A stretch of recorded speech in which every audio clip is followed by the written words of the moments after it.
my vegan clients just cannot get pregnant or cannot sustain a pregnancy. Vegans will say that their protein intake is adequate, but when their standard is the current RDA, which is inadequate, it's not enough. That's like the OG birth control pill right there. There you go. I mean, we see it in our modern times. You have women who undereat, and one of the first functions of your body that gets turned off is ovulation. Is it actually realistic? 1 in 6 couples facing infertility, every 2% increase in trans fat consumption was linked to a 73% greater risk of ovulatory infertility.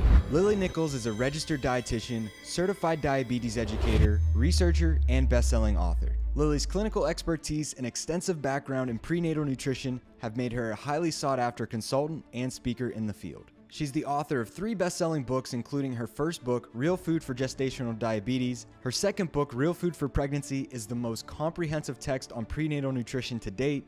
Since its publication, it remains the #1 best-selling book on prenatal nutrition. And her most recent book, Real Food for Fertility. In addition to her books, Lily is founder of the Institute for Prenatal Nutrition, where she mentors other practitioners on perinatal nutrition, and is the co-founder of Women's Health Nutrition Academy, which offers individual webinars on a variety of women's health topics. Infertility rates are on the rise, right? We have approximately 1 in 6 couples facing infertility. There's a lot of delays in conception that couples are facing. Sometimes there's, a more serious underlying health issue. Other times it can just be, non-optimized lifestyle, nutrition, lifestyle choices, right? But we're at a time point in our history where people are actually having to think a little more about their fertility versus just like, oh, it just happened and here we are. So there's a lot of factors that go into this. Like I mentioned, the food nutrition component, our lifestyle is kind of a mismatch to optimal fertility. We're not living by circadian rhythms. We're highly stressed. We're not as active, or we have some individuals who are extremely active but not fueling adequately. We have exposure to toxins, all sorts of things in our environment that are affecting fertility. Not to mention a lot of couples are waiting a lot later to have babies than we did, ancestrally, which can also play a role. So I started this, and my first 2 books are on the pregnancy side of things. But I was like, wow, we really have a lot more work to do. There's a lot more that we need to do to optimize people's health, not just to get pregnant, but to have also a healthier pregnancy as a whole and a healthier baby. And a lot of those choices really circle back to preconception choices that both partners need to incorporate well in advance of pregnancy. Right. And so you were talking about all the different factors that kind of go into fertility. And I think you kind of mentioned a lot of people just kind of go into this maybe thinking that just taking a prenatal and not really necessarily thinking about how nutrition can impact that, how their fertility chances. And in your latest book, Real Food for Fertility, you really lay out, I love the approach you take. You lay out the science, and a lot of it was shocking to me. And I've been in this space a little while, and the stats that you share were truly shocking, which we'll dive into. But you also have this fundamental and very relatable approach talking about real food and what humans have been doing for a very long time. And you also talk about all the other lifestyle components, the toxins, the sleep, the stress in here, and an incredible book. And that's something that you alluded to, is that food can make such an impact, not just when you become pregnant and throughout pregnancy, but months, maybe even years, and maybe even generations before you become pregnant. Can you talk a little bit about the importance of nutrients and eating whole foods the months leading up to conception? Yeah, it depends how long you want to rewind the clock, because arguably we're still benefiting, or maybe not benefiting much, from the choices that our parents or our grandparents or our great-grandparents made in prior generations. There's this epigenetic effect where these exposures over time can impact the development of the next generation and how their genetics are expressed and all of that. If we take it from like the shortest time span, just thinking of like us, our choices now and our future children, we're looking at what is our metabolic health like currently, preconception, because that impacts the quality of our egg and sperm. and our various metabolic health markers, such as our blood sugar and insulin levels being a really big one, but there are many others, levels of inflammation, things like that, levels of micronutrients, that can actually impact the quality of the egg and sperm, the likelihood that fertilization will take place, that early embryogenesis will work out well, implantation, the development of the placenta, like all future coming stages will all kind of work as designed without issue. So when we think about what are the greatest impacts for egg and sperm quality, with egg quality, you technically have to go back about 220 days to the development of the ovarian follicle before it is even developed to the point that it could be ovulated as a fully developed human egg cell. Usually, I mean, that's a hard pill to swallow for people because that's like 7 to 8 months. I will say in the final like 3 months or so prior to ovulation, that's when your nutrition and lifestyle choices have the biggest impact. And then for sperm quality, we're looking at, I can't remember the exact number of days, but it's over 70 days. So same kind of time frame, about 3 months or so preconception. That's when your lifestyle choices make the biggest impact. You mentioned, I mean, in the book, you mentioned that women have this, you know, they're born with all their eggs at birth. And then we might have this belief that it's out of our control. The quality of our eggs are out of our control. But that's not the case because, as you're mentioning, 200 and some days, 20 days before conception really makes a big difference in what you eat and the quality of foods that we're eating. And then you go on in the book to lay out not just the science, but cultures that have been doing this for millennia. I mean, as long as humans have really existed, cultures have been prioritizing certain lifestyles and certain foods. And all across the globe, they've been prioritizing the same types of foods. They didn't know each other. They didn't have social media. They didn't know what each culture was doing. So what were some of these cultures doing, and what were some of these foods that these cultures were prioritizing months to years, and maybe even in some cases they were waiting for specific times of the year to become pregnant? Yeah, it's pretty interesting when you dive into the research on this, which we did when we were writing this book. You know, a lot of our modern concerns about fertility were actually different in times past. Yes, there was the focus on optimization when the time was right, but there was also a withholding of certain foods from couples during times when it was not optimal for them to have a baby. So you would withhold specifically like animal foods and fatty foods, like high calorie foods during certain times to prevent new members being added to your community at a certain time.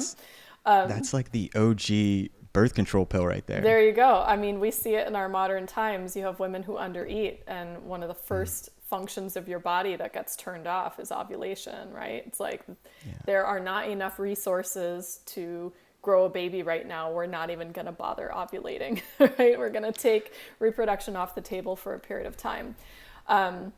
But on top of this, there were also practices often like before a couple were married, for example, they would put them on a special diet prior to marriage with the assumption that at marriage they would likely have a baby. So it depended on which culture you're looking at. So we have, you know, just off the top of my head, I don't have the book open in front of me, but, you know, communities in the South Seas, for example, would maybe prioritize certain types of shellfish in advance of conception. You had the Maasai who would prioritize full fat dairy and more meat for the women and girls and the couple prior to conception. You would even have in some cultures where they would save certain organ meats for the women and their partner prior to marriage or prior to conception. And so there was an understanding that you need kind of the raw materials in order to have reproduction go well. And you have to think, you know, prior to even the last 50 years, we didn't have prenatal vitamin formulas available. So there was no like insurance policy with supplements. It really truly was, are they getting the nourishment from their diet or are they not? And they did not have names often for these nutrients. I mean, we didn't identify some of these nutrients until, you know, mid 1900s. And so, there was just sort of an observation, right? It's kind of like, how did these cultures know that certain foods were toxic? Like, well, somebody ate the poison berry or the poison mushroom, and now we know. Yeah. Same thing of like, oh, something went wrong with that pregnancy. Oh, that was, consumed. Ooh, this is a problem. Or this pregnancy went well. Oh, good. This person was eating all of this and that. We should eat more of that. A lot of this was through generations of observation, and we're just now kind of piecing together the science as to why those foods may have been prioritized or beneficial. Like, what is their micronutrient makeup? So I try to go through a lot of that different evidence in chapter 3 of Real Food for Fertility, going, food by food. What are the components of these foods and why were they prioritized, and how, in modern times can they benefit our fertility? Yeah, you do that so very well in this book, and it's so user friendly for anybody that doesn't know much or anything really about fertility. This is such a perfect example and a resource for that. I send it to people all the time that are asking me. And isn't it interesting though, because you just laid out a few foods that these cultures have prioritized for fertility, but we are being told in today's culture to limit these foods, the saturated fat, the cholesterol component to these foods. And I just think it's so interesting that we're also experiencing, a fertility issue epidemic really. And we're also these foods are being demonized, the ones that are directly causing great fertility because of the nutrients. And that's what I want you to touch on a little bit, are what are some of these nutrients in these animal foods that are amazing for fertility? You lay out a list of them, not only the foods, but the science as to what nutrients are in these foods and how they, create good fertility. Well, I mean, first and foremost, you can start with like the macronutrient side of things, our fat, carbohydrate, and protein. We really need a sufficient amount of protein and fat, especially for supporting fertility. I'm not going to go all anti-carb on you, but like most people really truly are eating a sufficient amount of carbohydrates. Really where you start to see the deficits in hormone production are in individuals who are really restricting their fat and protein intake too much. Of course, anybody who's just under eating as a whole, as I already mentioned, you got problems with hormone production when you're not consuming enough calories. But they've actually done trials where they've put women on low-fat diets, for example. And these trials were done specifically because they were trying to see, could we prevent estrogen-driven breast cancers? And we know fat intake helps support estrogen production. So could this be used for benefit of like preventing cancer and whatnot? Those actually have not, by the way, panned out very well. But they did find indeed it did suppress both estrogen and progesterone production. And we're not talking ridiculously low-fat diets. We're actually just talking diets that comply with the current dietary guidelines of approximately less than 30% of your calories coming from fat.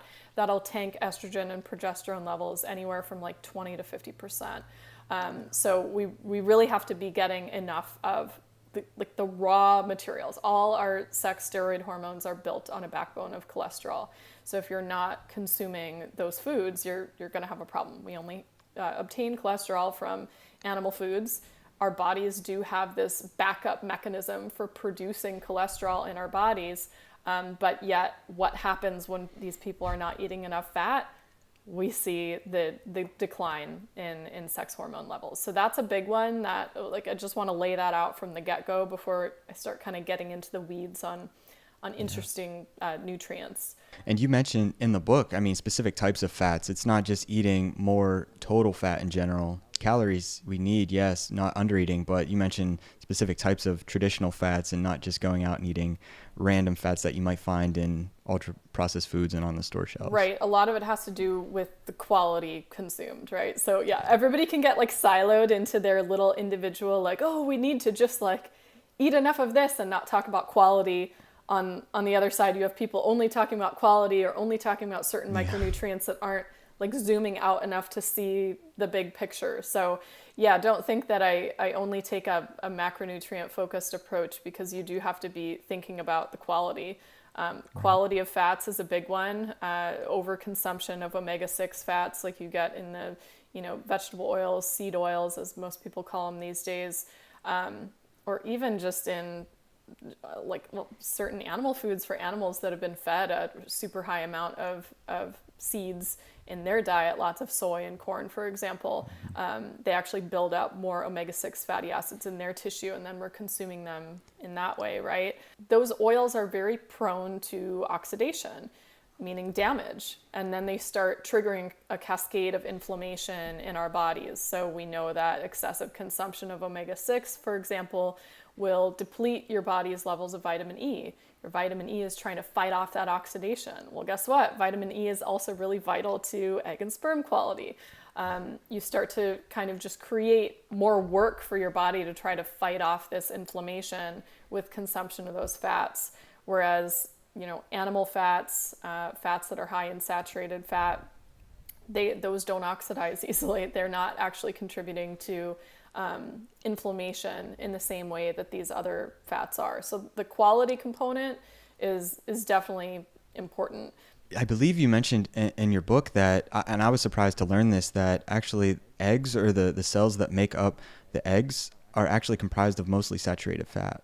Yes, that was a super interesting finding as I was digging into this, because fat is actually one of the hardest macronutrients to research when it comes to fertility, because there's all sorts of conflicting research depending on how the researchers designed the study. How did they measure dietary intake? How long was the trial? Is this just like a looking back association sort of a thing? Is this a clinical trial, controlled feeding trial? There's like all different ways that they could do the research, and then all different ways that they can interpret things to try to shift the findings in a way that's favorable to whoever's doing the research, or to support the current dietary guidelines or whatever it is. So fat is a really tricky one. But I found that fascinating. Yeah, they looked at what is the fatty acid makeup of the human oocyte, the human egg cell, and it was primarily saturated fat. And it's interesting because those cells have a lot of metabolic activity. You have more mitochondria in the human egg cell by far than any other cell type in the human body, because they have to do so much work. I mean, you have to multiply and divide extremely rapidly. I mean, have all the, power to differentiate into different cell types and form organ systems. I mean, it's a very complex cell. And how interesting that the majority of the fatty acid makeup is saturated fat. It's like it's trying to protect against oxidation, essentially. It's trying to stabilize itself. Right. And that's you laid that out perfectly, why it's so important not to fear dietary fats, but also understanding the quality, and these cultures that we just talked about, they would prioritize some of these fats in their diet and for optimal fertility. Can you touch a little bit on protein and its importance? Because you laid out a good section in the book, a lot of education surrounding protein and why that's super critical, and how maybe the guidelines, the DRIs are super low for protein, and women are barely even meeting that, and we need to be eating a little bit more protein. Yeah, so you need protein for so many different functions. You need it for regulating the menstrual cycle. You need it for maintaining just healthy metabolic function, like blood sugar balance, hormone production, maintaining lean body mass, which is so crucial to our metabolic health. Liver detoxification. People talk about toxins all the time, but when you look at what our body actually uses to help detoxify toxic exposures, we need protein to build our detoxification enzymes, right? So that's a really key one that a lot of people don't think about. You also need sufficient protein to maintain a healthy body temperature, which is another big part of fertility. And then, of course, following conception, you're now growing a brand new human being from scratch, which requires a heck of a lot of protein as well. There's a number of ways that our guidelines have got it completely wrong on protein, not just the amounts that are recommended, which is far too low, but the types of protein that are recommended. A lot of people don't realize that our RDA for protein is based on an absolute bare minimum quantity of protein, just enough to survive. It equates to about 10% of calories coming from protein. For an average woman, if you go and calculate out your protein requirements based on those RDA calculators, it's shocking. It's 45, 50, 55. It's a really low amount of protein When you actually look at some of the more current protein research, which now, like, since the RDAs were created, the way in which we can quantify protein requirements has advanced. We used to have these nitrogen balance studies. Now we can actually measure like the oxidation of individual amino acids and all sorts of more advanced ways of looking at protein metabolism. And there's plenty of protein researchers who think we need, a good, like, double in some cases the amount of protein of what the RDAs are set at, or even more than that for athletes, for example. There's also a lot more talk about the protein quality than I certainly had when, I was training as a dietitian. Yeah, we learned the amino acids, but we learned like some are essential, some are not essential.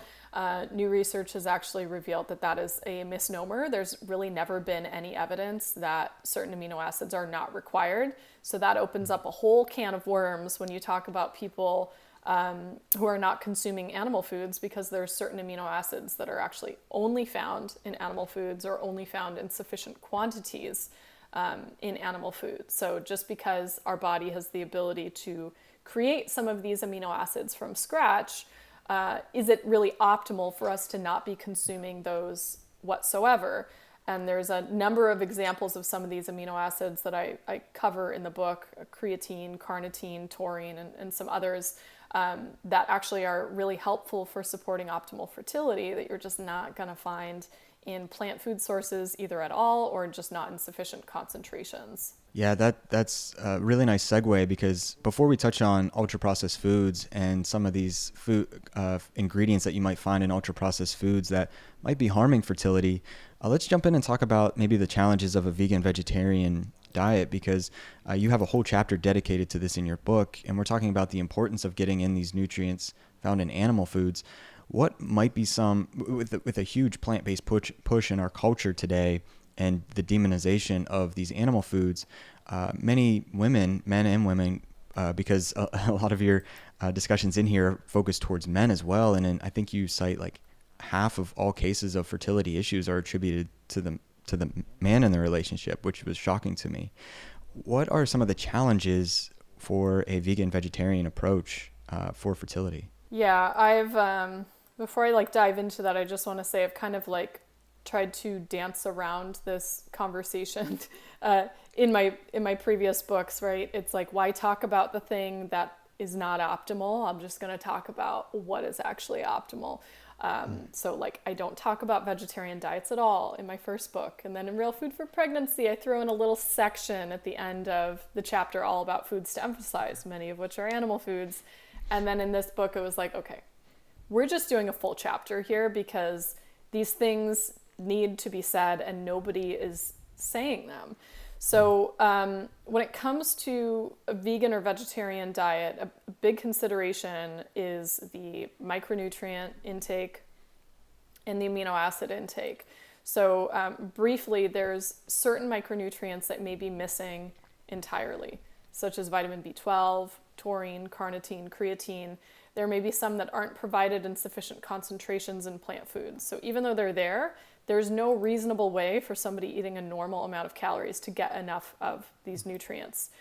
So choline, selenium, and some other amino acids can fall into that category. There's also some nutrients that just are, again, in the foods but aren't well absorbed. Iron and zinc is a good example. We have some nutrients that are in the food, but it's not in a form that your body can utilize. So the type of omega-3 in plant foods, ALA, there's no feasible way that your body can convert adequate amounts into DHA, for example. You have to be consuming an animal source or an algae-based DHA supplement. Likewise, beta-carotene from plant foods. Our body cannot adequately convert into true preformed vitamin A.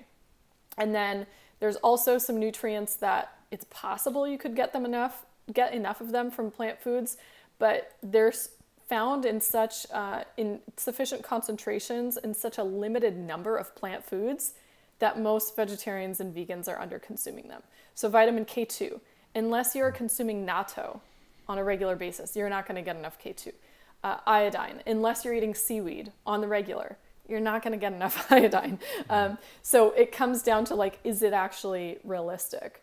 Then beyond that, you start to look at, okay, what's like the macronutrient makeup of a typical vegetarian or vegan diet?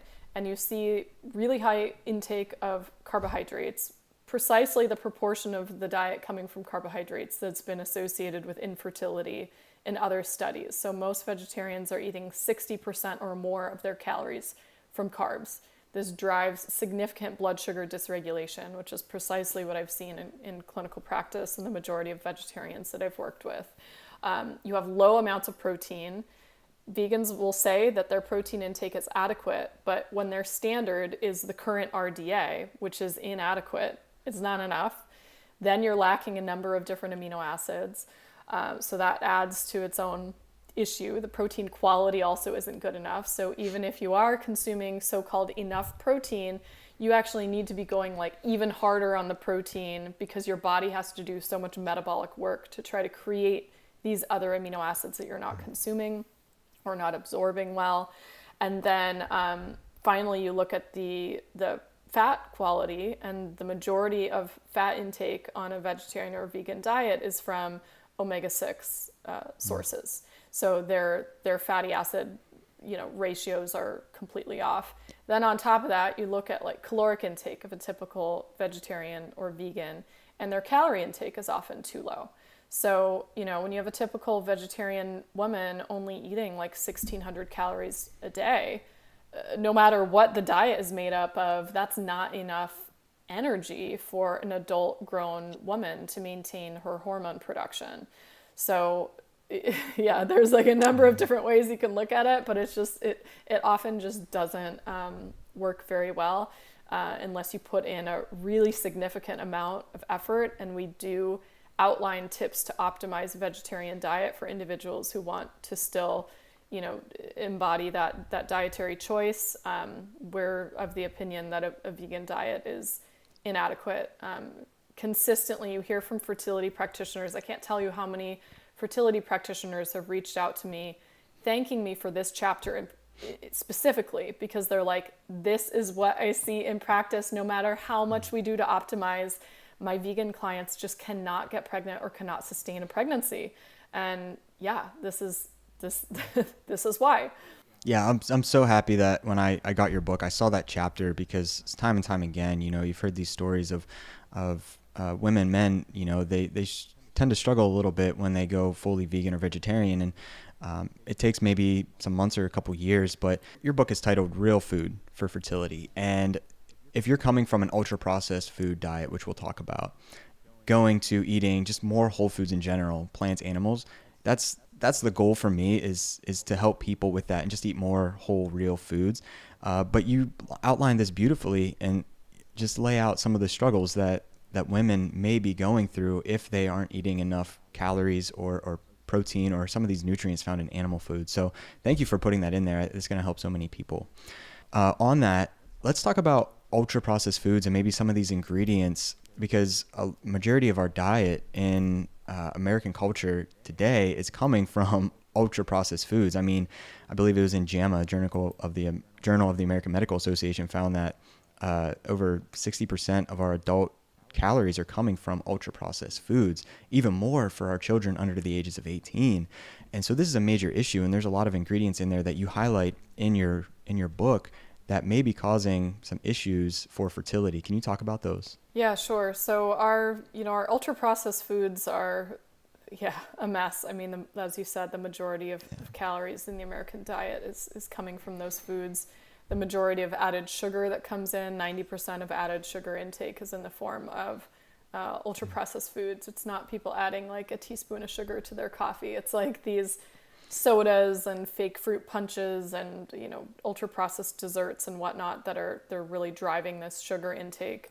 So yeah, there's a number of different ways that this can impact fertility, from the refined carbohydrates and sugars that are in these foods. So like the white flour, refined like starches, and then all the different types of added sugar, the highly processed ones like corn syrup being some of the worst.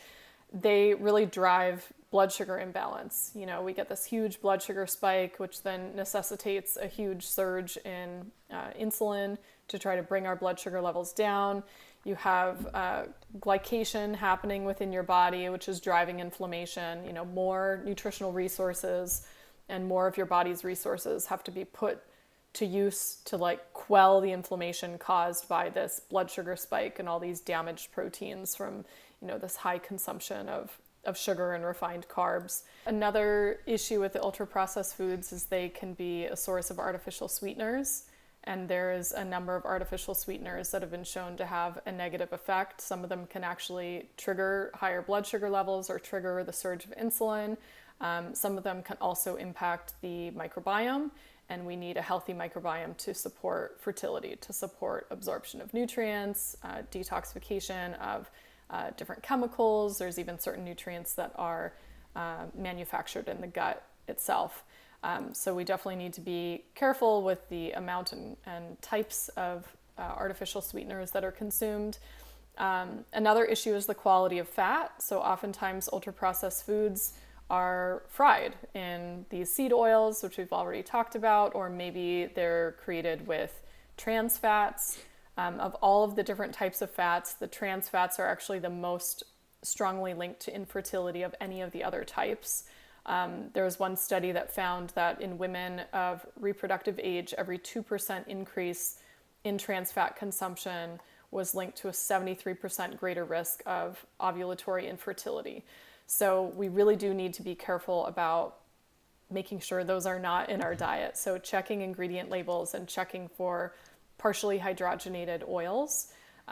These are less in the food supply these days, because food companies have been pressured to remove them once we had mandatory labeling come in 2006. But sometimes you'll still see them lurking around every once in a while. You'll definitely still see them in imported foods sometimes. So those would be some of the top ones. I would also just add that, you know, ultra-processed foods, the bulk of them are made with some of these ingredients that I'm talking about. But one thing that sets ultra-processed foods apart is that they have a whole bunch of other junk in them as well. You have typically flavorings, colors, you have emulsifiers, things to make the texture, you know, just so-so. Sometimes you have compounds that can change, like I don't know how glossy or shiny it is. There's just all sorts of industrial ingredients that are added in there to make them have a certain taste, texture, mouthfeel, shelf life. Certainly the preservatives are a consideration. So they're just really not things that are offering any sort of micronutrient benefit. They're just offering us, from a macronutrient perspective, refined carbohydrates or sugars and the oils, and then like all these other chemical ingredients that like holds it together. They're not even really food when you think about it. Yeah, we've touched on this on our platform a few times, but in the 80s, Big Tobacco bought big food companies, Kraft, Nabisco, Heinz, General Mills, and because they realized that their tobacco, their cigarettes were not that healthy, surprise, surprise.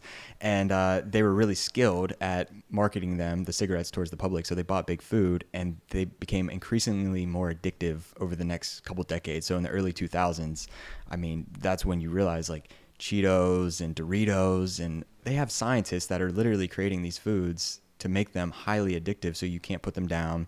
It tricks the pleasure centers inside of our brains, as you were talking about. But you have the science laid out here in your book detailing why this isn't optimal for fertility, pregnancy, and probably even in postpartum and that aspect of pregnancy, fertility as well. And so that we just talked about the vegan, vegetarian kind of approach, and something that really kind of surprised me when I first learned about this. But I mean, when people go plant-based, a lot of these plant-based products are ultra-processed foods. I mean, it's not necessarily just eating whole vegetables. You go up and down the aisles and it'll say maybe plant-based on it, but it's filled with boxes and bags of ultra-processed ingredients, seed oils, refined sugars that you had just mentioned. And just because it says maybe plant-based or natural doesn't necessarily mean it's healthy or health promoting. Absolutely. Yeah. And a lot of, when you look at, you know, what are the, you know, major calorie contributors on a typical vegetarian diet, and the majority of times it's soy and carbohydrates. So I want to switch gears slightly, and because we talked about what foods, and you talk about this, I want to make sure I mention this, but at the back of your book, you have a great recipe section and a detailed list, like walk you through every day, every meal. So if people want the tangible, just step-by-step guide on how to implement this, you have it right here in your book, Real Food for Fertility. And what I want to ask, can you get too many of these nutrients from these foods that we're talking about eating that are great for fertility? I mean, first one that comes to mind, maybe vitamin A or choline or iron or zinc or all these nutrients that are good for fertility. Should we be worried about getting these in excess when we start eating more of these whole foods?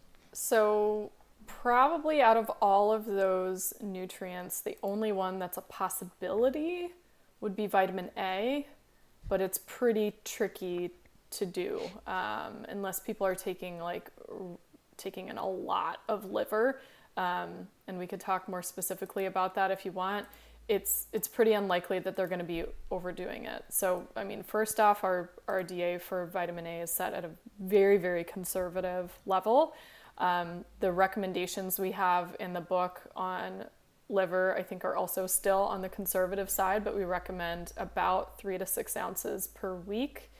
And that does not, I've done all the calculations on this. If you want the specifics, I have a blog article on liver and organ meat. It's talking mostly from the pregnancy perspective. Same limits, by the way, would hold true in pregnancy, where I walk through like exactly how much vitamin A you'd be getting when consuming that amount of liver per week from either chicken or beef liver. It's not excessive. It's not exceeding the tolerable upper limit by any means. The cases that we have of vitamin A toxicity, and we walk through this in chapter 3 of Real Food for Fertility, are almost exclusively in people supplementing with really high amounts of synthetic vitamin A. You have some rare historical case reports from overconsumption of polar bear liver by Arctic explorers. Polar bear liver should not be equated with liver from beef or chicken or other land animals. It really is truly like quite excessively high in vitamin A, like millions of IUs of vitamin A in a fairly small portion. It's not what you're seeing in vitamin A from land animals down here. But it is a potential possibility. Somebody could go way overboard. And I think nowadays, I never used to think I would have to really talk about quantities so much with people, because it's just such a difficult thing getting people to even be willing to consume organ meats in the first place. But nowadays, with organ meat supplements becoming so common, I do have some people where they're like, oh yeah, I'm eating liver every day, and I'm taking this organ meat supplement, and I'm taking this other organ meat supplement, and I'm taking the top quality prenatal vitamin on the market, which has a good amount of vitamin A in it as well. And sometimes I have to be like, whoa, slow your roll. You don't need to do all of those things. Keep it to the amounts that I'm talking about. If you're taking an organ meat supplement, you want to equate what is that in a raw amount of liver. For me personally, if I'm consuming liver on any given day, I'm not also going to be taking an organ meat supplement. You don't need to. You already took in enough. Anyways, as for the other nutrients that you mentioned, really, really unlikely that people are going to be going way overboard on the nutrients from food sources specifically. Choline, 94% of women are under consuming choline. So that one, no. And there's a pretty good evidence, at least in pregnancy, and also postpartum, that we actually should be aiming for more than double what the current recommended intake is. We have to remember that our guidelines on choline, when they decided it was an essential nutrient, this was 1998. It is the most recent nutrient to be added to our essential nutrients list. And the data that was based on was exclusively in adult men.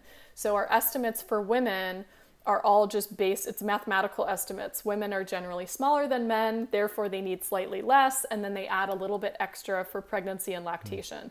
Now we just have the research in women specifically at these different life stages finding, oh, wait a minute, when we give pregnant women twice that amount of choline, more than twice that amount of choline, their kids are smarter. like they have better brain development, not just in toddlerhood. We now have data extending to age 7. And to go further on the choline thing, the tolerable upper limit for choline is quite high. It's like 3,500 milligrams for adults, and that's quite impossible to get from food alone. Absolutely impossible. Like nobody is going to hit that. It's a feat when we even have people hitting, 6, 7, 8, 900,000 milligrams of choline from food. So it's simply not going to happen. Iodine could be a possibility, but only in somebody who's consuming really large quantities of seaweed. So we do see in some Asian countries where seaweed is frequently on the menu, they have higher iodine intakes, definitely. And that kind of brings into question whether our RDA for iodine is truly adequate or not. But nonetheless, unless you're doing a lot of seaweed, it's pretty unlikely you're going to go overboard on that one either. Yeah, and that's maybe some of the most common questions that I would get and that we get at Ancestral Supplements is, can I eat too much vitamin A if I'm taking, your supplements, or if I'm eating food? And I think for the vast majority of people that do come from eating ultra-processed foods and not really used to eating whole foods, they hear maybe vitamin A is toxic because it's a fat-soluble vitamin. But I think for the vast majority of people, over-consuming these nutrients is a very low concern. I think more people just need to be getting in more of these nutrients, especially for fertility, because you lay out in the book why these are so important for fertility, pregnancy, and postpartum and breastfeeding. And on that note, I have just a couple more questions for you. Prenatals, and because this is a very popular topic, if women are eating, what you're talking about here in your book, the real foods, what is your take on prenatals? Do they need them if their diet is fully optimized, they're doing the organs, they're eating, real food? What is your take on that? So you're describing maybe like the 1%. Certainly, I mean, if we go back in human history, we didn't always have prenatal vitamins, right? So we did rely fully on food. So in somebody who has no pre-existing health issues, no long-standing nutrient deficiencies, they have never been on hormonal contraceptives because those also deplete nutrients. They are really getting the highest quality food possible, no dietary limitations, they're kind of hitting all marks on the omnivorous spectrum. Then they may be fine without a supplement, but that is a really small proportion of the population.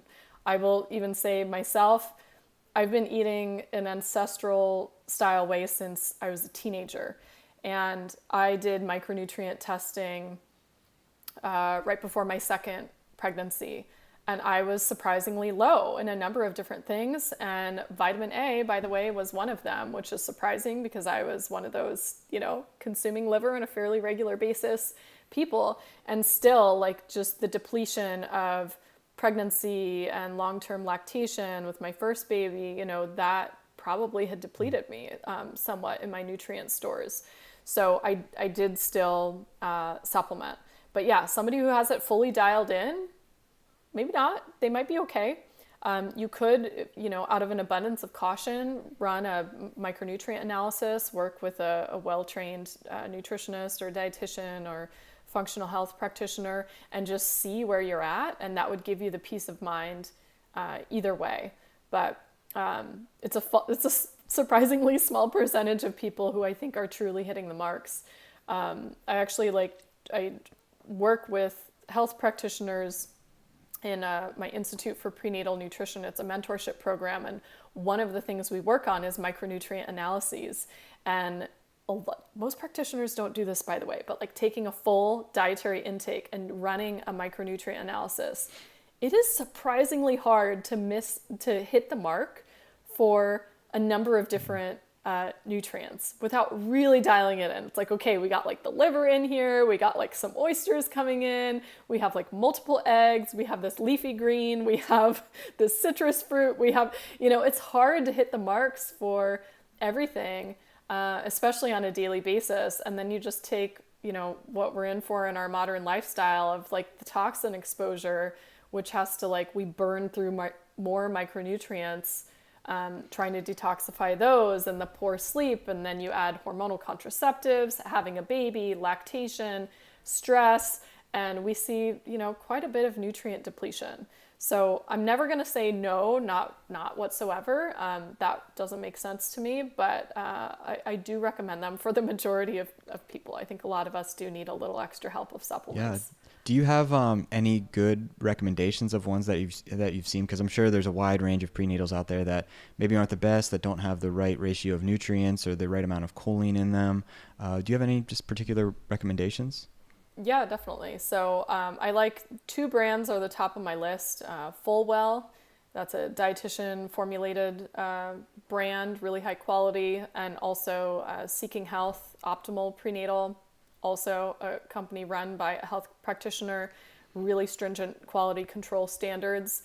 I will say as a caveat for people, as you look into those formulas, they are, it's more than a one a day. In order to get all the nutrients that you need for these, you have to take some capsules because a lot of things take up capsule space. There's a lot of nutrients that are very bulky. Choline is one of them, and a lot of our minerals, like getting enough calcium, magnesium, for example, they take up capsule space. So this is why a lot of prenatals that are just in a one a day format, you're not going to hit the full spectrum of all the things because they can only fit so much into that one capsule. So you will see low amounts of minerals, low amounts of choline in formulas that have a small number of capsules for that reason. Oh, that's so good. One more question for you. With talking about, dialing in your fertility months, and maybe even we talked about generations before, how this can really impact our health and our chances of becoming fertile. If somebody's just hearing this for the first time and maybe they're pregnant right now and they feel like they missed the boat on doing some of these things, one, is it too late for them? I'm sure you would say no, and maybe to read your other book, Real Food for Pregnancy. But is it too late for them, and what can they do to optimize their lifestyle and diet right now? Yeah, so funny. I get these sorts of questions so often that I actually wrote a blog article on this, which is, am I too late to benefit from nutrition changes in pregnancy? So I can direct listeners to that as well. My opinion is that, briefly, it's never too late. There's never a bad time to optimize your diet. I mean, I get people contacting me, hey, I'm like 38 weeks. Is there anything I can do? Or even postpartum or in preparation for their next pregnancy. I mean, as moms, we're probably going to be the hardest on ourselves. Oh, I wish I could go back and do this, that, or the other thing. Like, you got to remember, I didn't have Real Food for Pregnancy didn't exist before I had my first baby. Real Food for Fertility didn't exist when I had either of my babies, right? There's a lot that I have learned over the years that, yeah, it would have been great to know about this study on choline before I was pregnant. That study didn't exist, okay? But what's the nice thing about taking a real food approach is that even when you learn new information, like, oh, hey, wow, we need more choline, or, ooh, this is why this vitamin is important, or, oh, I had no idea the role of CoQ10 on this, that, or the other thing. If you are consuming an omnivorous real food diet that's already nutrient dense, the chances that you have already been consuming some of that nutrient or enough of that nutrient are much higher than if you hadn't made any of those changes. There are always going to be like time periods in your baby's development that have kind of a window of opportunity. When we think about congenital birth defects, like a heart defect or a congenital diaphragmatic hernia or a neural tube defect, like those happen typically in the first 8 weeks of pregnancy. There's like a period of time where these cells are differentiating and forming organs and organ systems and different structures in the body, where when you miss that time frame, yeah, like you're too late. That is probably the most serious of like the considerations, which is why, again, when you have the luxury of planning ahead, building your nutrient stores preconception, optimizing your lifestyle choices preconception, will have the greatest benefit. But assuming you've gotten through that early part of pregnancy, maybe you're like halfway through, 3/4 of the way through, there are still steps that you can take to optimize. Some of our studies on nutrients in pregnancy, the intervention period is only during the second and third trimester, or only during the third trimester. Or sometimes it's things only during lactation, where it's like boosting the levels of certain nutrients in your breast milk. I think we need to, think of our bodies a little more kindly and a little more from a standpoint of resilience, because heck, a lot of this research didn't exist when when I was in utero, right? And certainly I didn't know all that I know now, even when I had, my kids. And I'm not going to sit around like beating myself up. It's just, I knew what I knew then, and I knew what I know now, and I'm going to take the steps to optimize whenever I can. Absolutely. I love that you said that. I mean, we need to have a little grace with ourselves because we don't know everything and we're never going to know everything, but we're doing the best that we can do now with all the information that we have. And I love that you said that the research, the evidence, the studies just didn't exist then. But that's why I love the approach that you take, because our ancestors, they didn't have any of this research. They didn't have any studies, yet they did what they intuitively knew was going to help them. And I think that's the importance of just eating a whole foods based diet, because 20 years from now, we're probably going to discover another nutrient that we didn't know about now. But because we were eating a whole food based diet, we were getting that in and it was helping our bodies now. But just because we don't know about it doesn't mean it's, it's not important. So Exactly. Thank you for joining us today and talking about your new book, Real Food for Fertility, which is absolutely incredible. Like I said, I recommend it to anybody that asks me anything about fertility or just optimizing, their chances. That's the first resource I always send them. So can you let listeners know where they can find out more about you, grab your book, and just a little bit more about yourself? Yeah, for sure. So main hub is my website, lilynicholsrdn.com. There's a tab for books up in the menu bar, so you can click on that. That'll give you all the information about Real Food for Fertility, Real Food for Pregnancy, and Real Food for Gestational Diabetes. Over at realfoodforfertility.com, we do have the first chapter available for free. If anybody wants to download that, you have that at your fingertips. That'll give you also like the table of contents, the introduction, the foreword by Dr. Aviva Ram, so you can like get a better feel for what it is before buying if you'd like to. We also have an ebook and an audiobook as well. And yeah, over on my my main site, Lily Nichols RDN, is where I have my blog. There's a whole bunch of other freebies available there. So take your pick, do some reading. I've not chosen to like put all my work onto, Substack or some other paywalled place. So all the blog articles on my website are freely available. So use the search bar and you'll find lots and lots of different research-based pieces of information on prenatal, postpartum, fertility, and breastfeeding nutrition. Love it. Lily Nichols, thank you for joining me today. Thank you.